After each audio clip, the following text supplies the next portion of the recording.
Hello, good morning, Mom and Sir. I'm Rizalyn. I am 27 years old.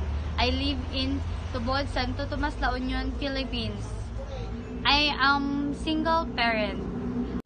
I have two sons. The elder is 9 years old and the younger is 6 years old. My highest education is high school graduate. My hobbies is cooking and baking. And I'm a pet lover. I work as domestic helper in Saudi Arabia for 2 years. From 2023 to 2025. I serve a one couple and one children. The ages of children is 9 years old. My duties are taking care of children, cleaning, cooking, doing laundry, and ironing.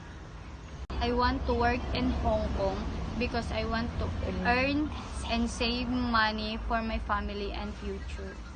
To my future employer, Mom and Sir, please choose me as your housemaid because I am hardworking, honest, obedient, and kind.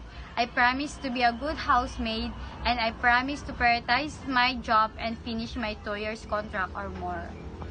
Thank you, Mom and Sir. I am looking forward to work with you as soon as possible. Thank you.